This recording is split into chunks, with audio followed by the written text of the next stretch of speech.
Assalamualaikum warahmatullahi wabarakatuh. Perkenalkan, nama saya Lila Nur Amalia Putri, NIM 155 dari kelas C.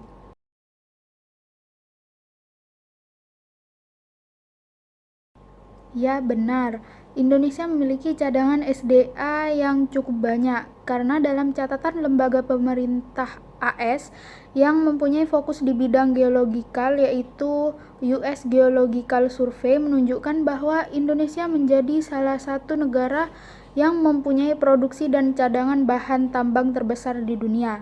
Per tahun 2014, dari segi cadangan sumber daya alam, Indonesia mempunyai cadangan timah terbesar kedua sedunia, yaitu emas dan energi panas bumi. Sedangkan dari sisi produksi, negara kita merupakan penghasil nikel terbesar ketiga di dunia, yaitu bauksit, gas, batu bara, dan crude palm oil.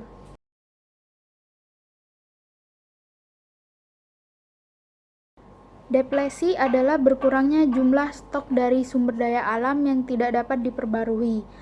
Depresi dan kelangkaan yang terjadi saat ini sampai suatu batas tertentu sebenarnya tidak dapat dicegah karena mau tidak mau merupakan proses alamiah yang berkaitan dengan berbagai aktivitas manusia. Agar hal ini bisa teratasi, manusia setidaknya melakukan beberapa cara sebagai berikut.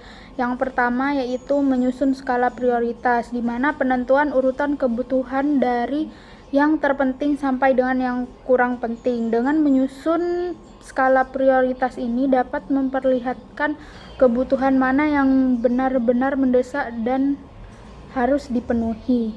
Yang kedua yaitu menerapkan prinsip ekoefisiensi ketika menggunakan sumber daya alam.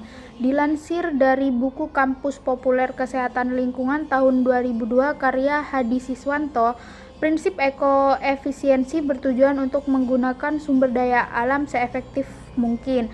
Dengan menerapkan ekoefisiensi, tidak ada sumber daya alam yang terbuang sia-sia sehingga kelangkaan bisa dicegah. Untuk yang ketiga, yang dapat dilakukan adalah menggunakan energi alternatif untuk memenuhi kebutuhan. Sebagai contoh, minyak tanah merupakan sumber daya alam yang tidak bisa diperbarui. Apabila digunakan terus-menerus akan menyebabkan kelangkaan. Agar hal tersebut tidak terjadi, diperlukan energi alternatif untuk menggantikan minyak tanah. Misalnya minyak tanah itu diganti dengan gas atau listrik.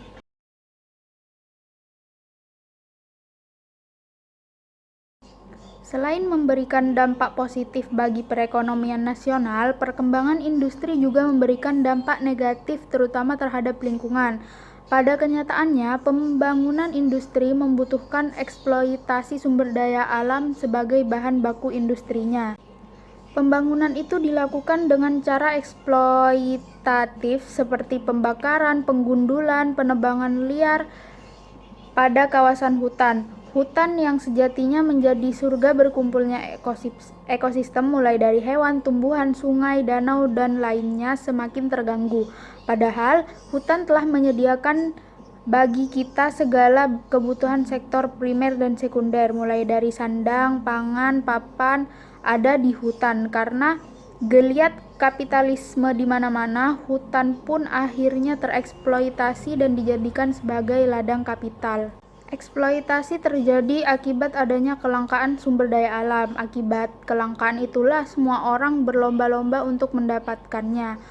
Hutan Indonesia memang belum berkategori langka, tetapi karena sumber daya alam lain seperti tanah, air bersih, dan lain-lain semakin langka, maka hutan menjadi mangsa yang empuk untuk disantap. Sewaktu-waktu predator atau kapitalis siap untuk menerkamnya. Di samping itu, penting bagi kita untuk meningkatkan intelektualitas ekologi, yakni kesadaran penuh terhadap ekologi. Tingkat pemahaman kesadaran itu tumbuh dari masifnya pergerakan yang dilakukan pemerintah dan kelas menengah tentang edukasi ekologi terhadap seluruh elemen. Dengan kesadaran penuh tersebut, niscaya dapat menumbuhkan kesadaran ekologi kolektif untuk menciptakan pembangunan yang berkelanjutan. Hutan kita sudah terlalu lama untuk dieksploitasi. Kalau bisa bicara, mungkin mereka akan berteriak dan mencaci maki kita, manusia yang tega mengeksploitasinya demi kepentingan individual, kelompok, dan organisasi semata. Hutan adalah sahabat, sudah selayaknya kita perlakukan seperti sahabat yang lazimnya dilindungi.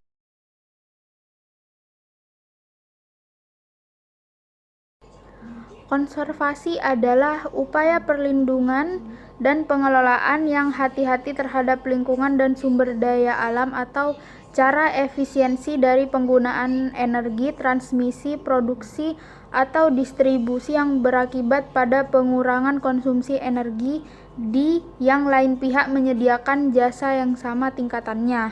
Pada jurnal yang berjudul Pengelolaan Sumber Daya Alam Tidak Pulih Berbasis Ekonomi Sumber Daya, studi kasus PT Arun NGL, dalam melakukan konservasi digunakan melalui teknik overlay beberapa peta sumber daya alam. Dengan peta kondisi sosial ekonomi ini yang akan menghasilkan peta nilai ekonomi sumber daya alam. Dengan penyajian nilai evaluasi ekonomi dalam bentuk peta digital, maka akan lebih meyakinkan bagi para pengambil kebijakan dalam memutuskan alternatif pengelolaan sumber daya alamnya. Selain itu, dengan analisis neraca sumber daya alam spasial, kita dapat mengetahui dengan pasti lokasi terjadi perubahan, entah itu peningkatan atau penurunan kualitas sumber daya alam di lokasi tertentu.